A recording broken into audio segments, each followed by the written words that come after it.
ദാനിയേലിൻ്റെ പുസ്തകം അധ്യായം 5. ബേൽശസ്സർ രാജാവ് തൻ്റെ മഹത്തുക്കളിൽ 1000 പേർക്ക് ഒരു വലിയ വിരുന്നൊരുക്കി അവർ കാണെ വീഞ്ഞു കുടിച്ചു. ബേൽശസ്സർ വീഞ്ഞു കുടിച്ച് രസിച്ചിരിക്കുമ്പോൾ തൻ്റെ അപ്പനായ നെബൂഖദ്നേസർ യെരൂശലേമിലെ മന്ദിരത്തിൽ നിന്ന് എടുത്തുകൊണ്ടു വന്നിരുന്ന പൊൻവെള്ളി പാത്രങ്ങളെ രാജാവും മഹത്തുക്കളും അവൻ്റെ ഭാര്യമാരും വെപ്പാട്ടികളും അവയിൽ കുടിക്കേണ്ടതിനായി കൊണ്ടുവരുവാൻ കൽപ്പിച്ചു. അങ്ങനെ അവർ യെരൂശലേമിലെ ദേവാലയത്തിൻ്റെ മന്ദിരത്തിൽ നിന്ന് കൊണ്ടുവന്നിരുന്ന പൊൻപാത്രങ്ങളെ കൊണ്ടുവന്ന് രാജാവും മഹത്തുക്കളും അവൻ്റെ ഭാര്യമാരും വെപ്പാട്ടികളും അവയിൽ കുടിച്ചു. അവർ വീഞ്ഞു കുടിച്ച് പൊന്നും വെള്ളിയും താമ്രവും ഇരുമ്പും മരവും കല്ലും കൊണ്ടുള്ള ദേവന്മാരെ സ്തുതിച്ചു. തൽക്ഷണം ഒരു മനുഷ്യൻ്റെ കൈവിരലുകൾ പുറപ്പെട്ട് വിളക്കിനു നേരെ രാജധാനിയുടെ ചുവരിൻ്റെ വെള്ളമേൽ എഴുതിയ കൈപ്പത്തി രാജാവ് കണ്ടു. ഉടനെ രാജാവിൻ്റെ മുഖഭാവം മാറി. അവൻ വിചാരങ്ങളാൽ പരവശനായി. അരയുടെ ഏപ്പ് അഴിഞ്ഞ് കാൽമുട്ടുകൾ ആടിപ്പോയി. രാജാവ് ഉറക്കെ വിളിച്ചു. ആഭിചാരകന്മാരെയും കൽദേയരെയും ശകുനവാദികളെയും കൊണ്ടുവരുവാൻ കൽപ്പിച്ചു.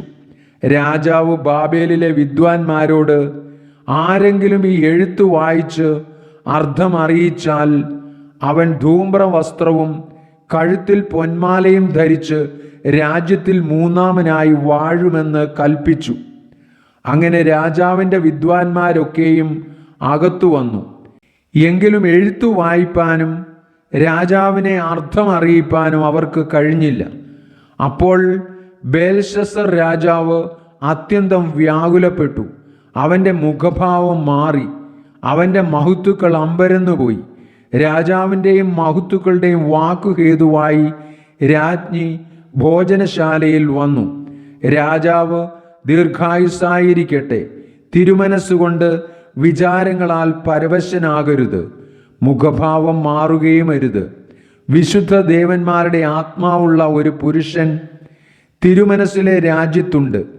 തിരുമേനിയുടെ അപ്പൻ്റെ കാലത്ത് പ്രകാശവും ബുദ്ധിയും ദേവന്മാരുടെ ജ്ഞാനം പോലെയുള്ള ജ്ഞാനവും അവനിൽ കണ്ടിരുന്നു.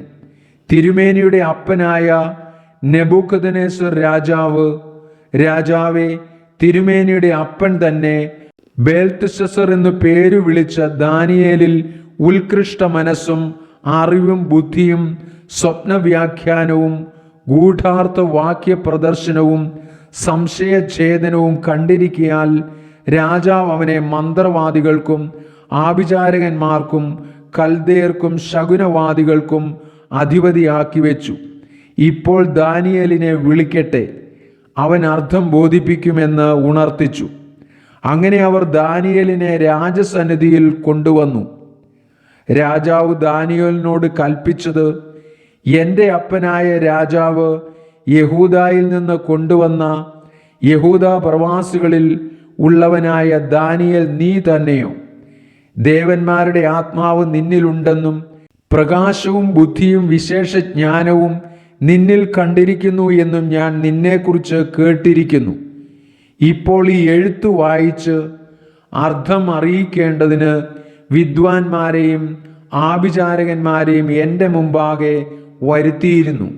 എങ്കിലും കാര്യത്തിൻ്റെ അർത്ഥം അറിയിപ്പാൻ അവർക്ക് കഴിഞ്ഞില്ല.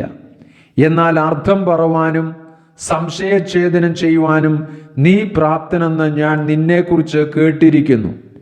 ആകയാൽ ഈ എഴുത്ത് വായിച്ച് അതിൻ്റെ അർത്ഥം അറിയിപ്പാൻ നിനക്ക് കഴിയുമെങ്കിൽ നീ ധൂമ്രവസ്ത്രവും കഴുത്തിൽ പൊന്മാലയും ധരിച്ച് രാജ്യത്തിലെ 3-ാമനായി വാഴും. ദാനിയേൽ രാജസന്നിധിയിൽ ഉത്തരമുണർത്തിച്ചത്, ദാനങ്ങൾ തിരുമേനിക്ക് തന്നെ ഇരിക്കട്ടെ, സമ്മാനങ്ങൾ മറ്റൊരുത്തിന് കൊടുത്താലും. എഴുത്തു ഞാൻ രാജാവിനെ വായിച്ചു കേൾപ്പിച്ച് അർത്ഥം ബോധിപ്പിക്കാം. രാജാവേ, അത്യുന്നതനായ ദൈവം തിരുമേനിയുടെ അപ്പനായ നെബൂഖദ്നേസറിന് രാജ്യത്വവും മഹത്വവും പ്രതാപവും ബഹുമാനവും നൽകി. അവന് നൽകിയ മഹത്വം ഹേതുവായി സകല വംശങ്ങളും ജാതികളും ഭാഷക്കാരും അവൻ്റെ മുമ്പിൽ ഭയപ്പെട്ട് വിറച്ചു. തനിക്ക് ബോധിച്ചവനെ അവൻ കൊല്ലുകയും ബോധിച്ചവനെ ജീവനോടെ വെക്കുകയും ബോധിച്ചവനെ ഉയർത്തുകയും ബോധിച്ചവനെ താഴ്ത്തുകയും ചെയ്തു വന്നു. എന്നാൽ അവൻ്റെ ഹൃദയം ഗർവിച്ചു. അവൻ്റെ മനസ്സ് അഹങ്കാരത്താൽ കഠിനമായി പോയ ശേഷം അവൻ രാജാസനത്തിൽ നിന്ന് നീങ്ങിപ്പോയി. അവർ അവൻ്റെ മഹത്വം അവങ്കൽ നിന്ന് എടുത്തു കളഞ്ഞു. അങ്ങനെ അവൻ മനുഷ്യരുടെ ഇടയിൽ നിന്ന് നീങ്ങി. അവൻ്റെ ഹൃദയം മൃഗപ്രായമായി തീർന്നു. അവൻ്റെ പാർപ്പ് കാട്ടുകഴുതകളോടുകൂടെ ആയിരുന്നു. അവനെ കാളയെപ്പോലെ പുല്ലു തീറ്റി.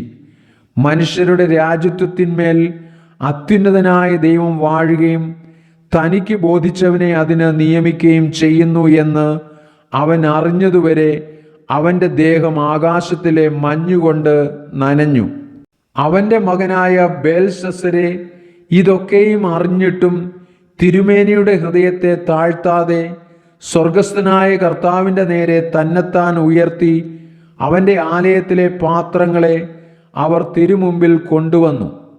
തിരുമേനിയും മഹത്തുക്കളും തിരുമനസ്സിലെ ഭാര്യമാരും വെപ്പാട്ടികളും അവയിൽ വീഞ്ഞു കുടിച്ചു. കാൺമാനും കേൾപ്പാനും അറിവാനും വഹിയാത്ത പൊന്ന്, വെള്ളി, താമ്രം, ഇരുമ്പ്, മരം, കല്ല് എന്നിവ കൊണ്ടുള്ള ദേവന്മാരെ സ്തുതിച്ചു. തിരുമനസ്സിലെ ശ്വാസവും എല്ലാ വഴികളും കൈവശമുള്ളവനായ ദൈവത്തെ മഹുദ്ധീകരിച്ചതുമില്ല. ആകയാൽ അവൻ ആ കൈപ്പത്തി അയച്ച് ഈ എഴുത്ത് എഴുതിച്ചു. എഴുതിയിരിക്കുന്ന എഴുത്തോ മെനെ മെനെ തെക്കേൽ ഊഫർസീൻ. കാര്യത്തിൻ്റെ അർത്ഥമാവിത്. മെനെ എന്നു വെച്ചാൽ ദൈവം നിന്റെ രാജ്യത്വം എണ്ണി അതിന് അന്തം വരുത്തിയിരിക്കുന്നു. തെക്കേൽ എന്നു വെച്ചാൽ തുലാസിൽ നിന്നെ തൂക്കി കുറവുള്ളവനായി കണ്ടിരിക്കുന്നു. പെറേസ് എന്നു വെച്ചാൽ നിന്റെ രാജ്യം വിഭാഗിച്ച് മേദ്യർക്കും പാർസികൾക്കും കൊടുത്തിരിക്കുന്നു. അപ്പോൾ ബേൽശസ്സറിന്റെ കൽപ്പനയാൽ അവർ ദാനിയേലിനെ ധൂമ്ര വസ്ത്രവും കഴുത്തിൽ പൊന്മാലയും ധരിപ്പിച്ചു. അവൻ രാജ്യത്തിലെ മൂന്നാമനായി വാഴുമെന്ന് അവനെക്കുറിച്ച് പ്രസിദ്ധമാക്കി. ആ രാത്രിയിൽ തന്നെ കൽദയ രാജാവായ ബേൽശസ്സർ കൊല്ലപ്പെട്ടു. മേദ്യനായ ദാര്യാവേശ് 62 വയസ്സുള്ളവനായി രാജ്യത്വം പ്രാപിച്ചു.